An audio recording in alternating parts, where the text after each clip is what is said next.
میں کچھ دن پہلے ایک جگہ تعزیت اور ڈرتا ڈرتا گیا تعزیت کرنے.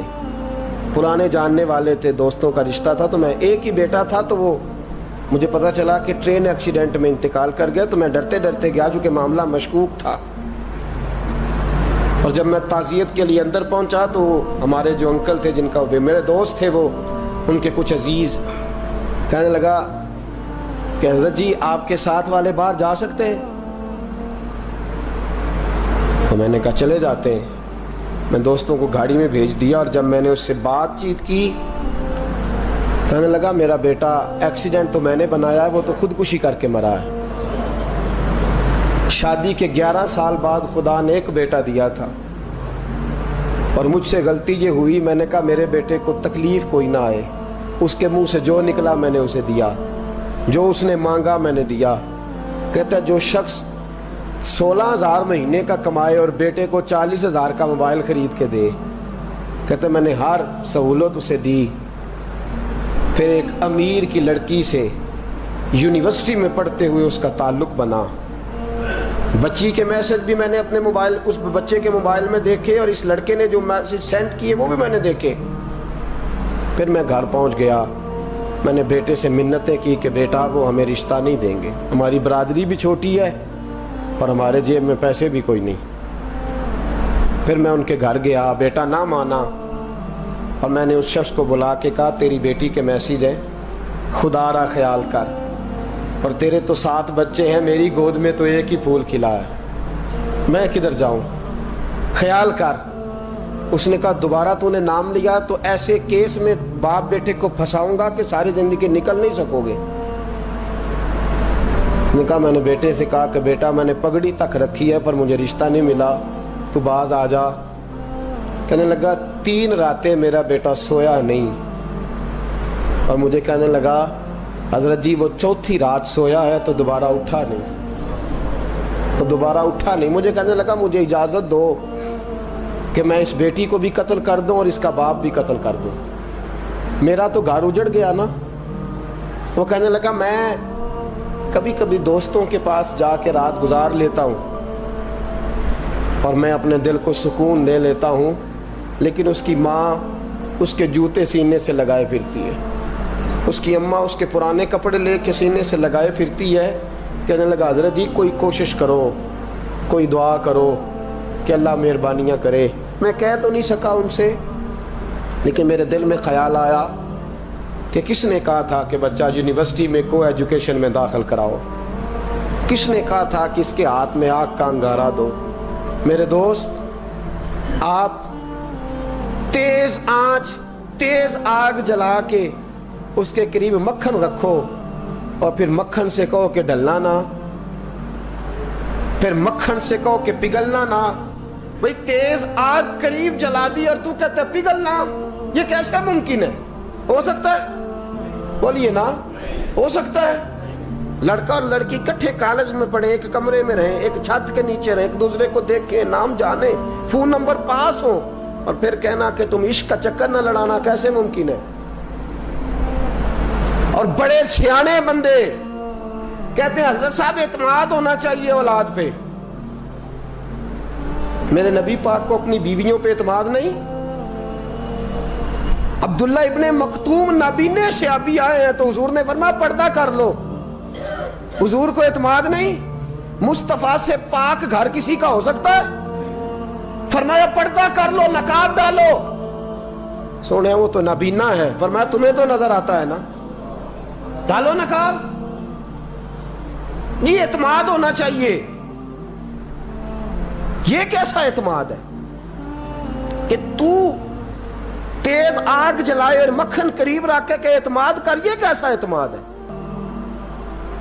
ایک حدیث سنانے لگا, زندگی بھر بھولنا نہ,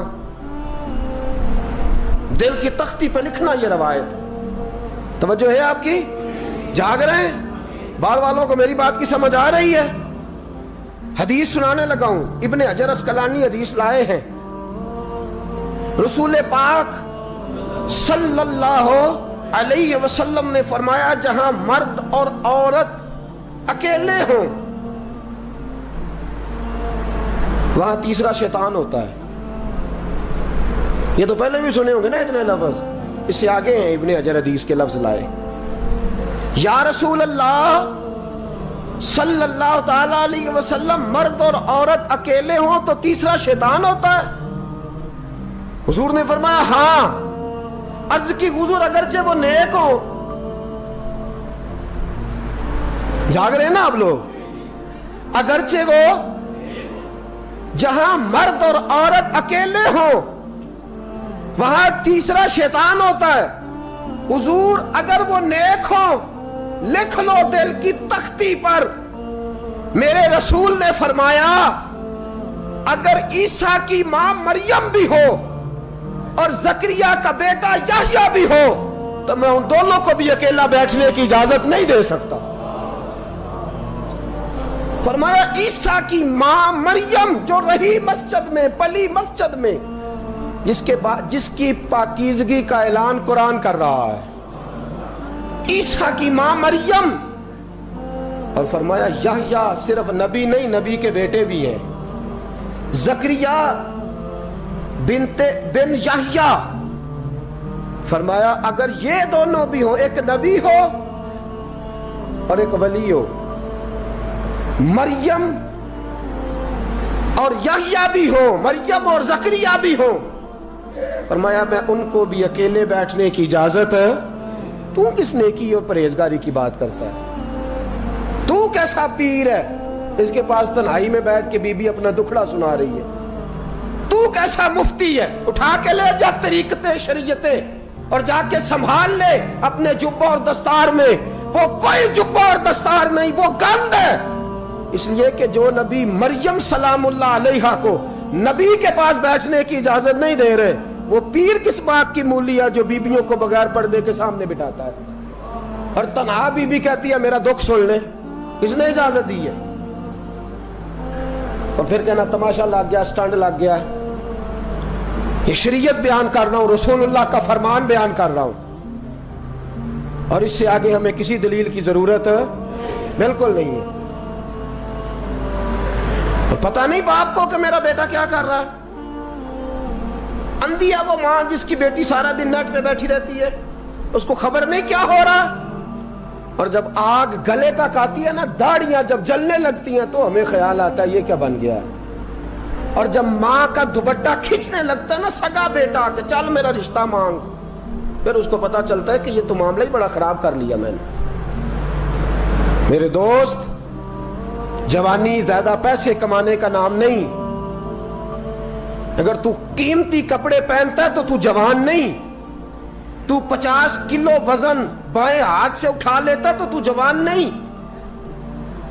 اگر تو ڈگریوں کا ڈھیر لگایا ہے اور تیرا دراز اور الماری بھر گئے ہیں تو تو جوان نہیں. اور اگر تو نے اپنے خاندان اور معاشرے میں اونچا افسر بن کے نام کما لیا تو جوان نہیں. جوان اس کو کہتے ہیں جس کی جوانی پاکیزہ ہوتی ہے. جوان اس کو کہتے ہیں جس کی نظر جھکی ہوئی ہوتی ہے. جوان اس کو کہتے ہیں جو حیا کا پتلا ہو. جوان اس کو کہتے ہیں جو شرم کا پیکر ہو. جوان اس کو کہتے ہیں جس کی نظر سے معاشرے کی بہو بیٹیاں بچی ہو. جوان وہ ہوتا ہے، جوان بھی ہو پاکیزہ بھی ہو، جوان وہ ہوتا ہے کہ میرے رسول پاک نے فرمایا صبح قیامت اللہ عرش کے سیدھے جانب جوان کھڑا کرے گا. 30 سال کا جوان، چڑھتی جوانی، خوبصورت آنکھیں، روشن چہرہ، اس کا وجود طاقت والا. نبی آگے بڑھ کے پوچھیں گے یا اللہ یہ کون ہے جو تیرے دائیں جانب کھڑا ہے؟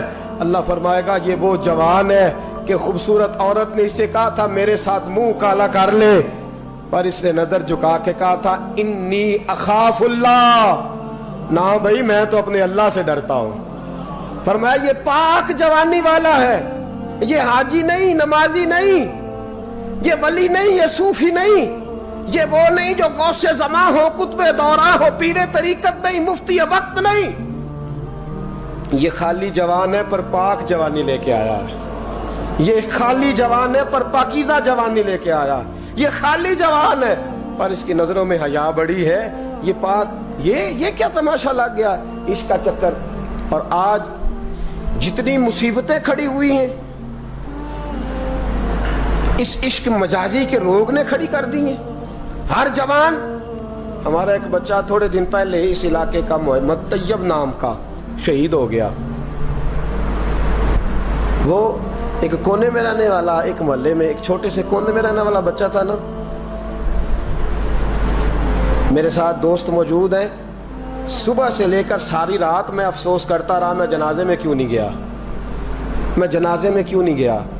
وہ بچہ پاک فوج کا وہ شہادت اختیار کر گیا تو فخر سے سر بلند کر گیا اپنا. لیکن جو بی بی کے لیے ساری رات روتے رہتے ہیں وہ شہید ہو سکیں گے؟